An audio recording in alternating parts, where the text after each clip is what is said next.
Hi everybody.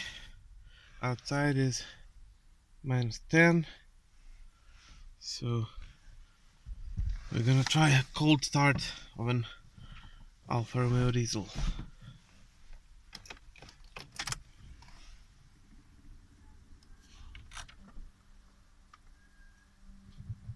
Let's go.